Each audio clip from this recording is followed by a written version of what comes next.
Échapade d'aujourd'hui nous conduit à Honfleur. Cette petite ville de Normandie, que les documents mentionnent dès le XIe siècle, figure alors parmi les importantes bourgades du duché de Normandie.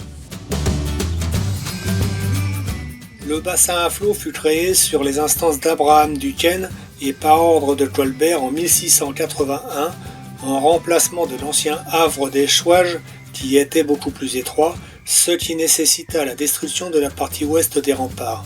C'est sur ce bassin que Frédéric Sauvage fit ses premiers essais de bateaux à hélice en 1832.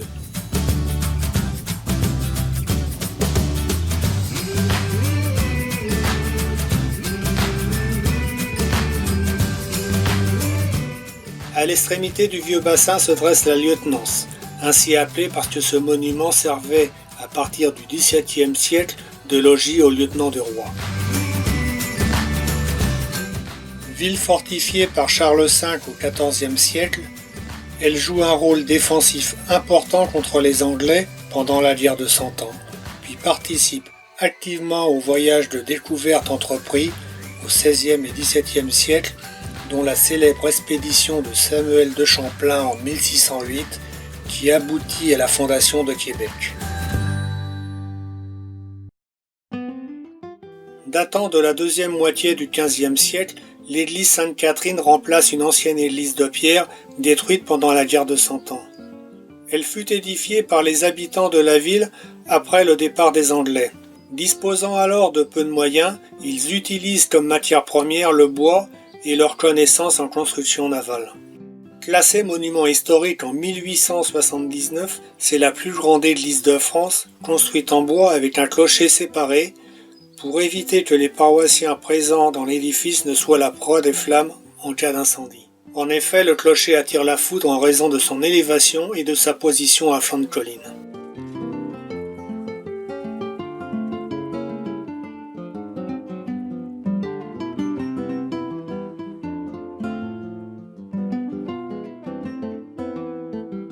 Honfleur, située au bord de la Seine, a vu naître au XIXe siècle de nombreux artistes, peintres, écrivains ou musiciens. La ville rend hommage au musicien et compositeur Éric Satie, né en ces lieux en 1866, et à Eugène Bourdin, peintre enthousiaste, passionné et inspiré par la lumière unique de cet endroit.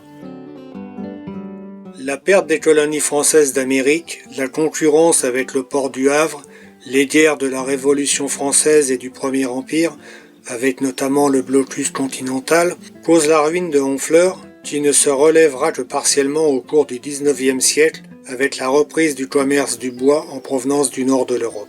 Cet effort fut pourtant limité par l'ensablement du port, qui parvient pourtant à fonctionner encore aujourd'hui. Honfleur a été libérée le 25 août 1944 par la brigade Piron de l'armée belge. La ville n'aura subi aucune destruction pendant la Seconde Guerre mondiale et compte parmi les rares cités normandes dans ce cas. La ville a su préserver les témoins de ce riche passé historique qui en font aujourd'hui l'une des villes les plus visitées de France. Une renommée internationale qu'elle doit en partie à l'authenticité et au charme de ses rues pavées, ses façades à colombages, ses petites boutiques, ses hôtels de charme et ses restaurants typiques, mais aussi à la diversité de ses monuments et à la richesse de son patrimoine culturel et artistique.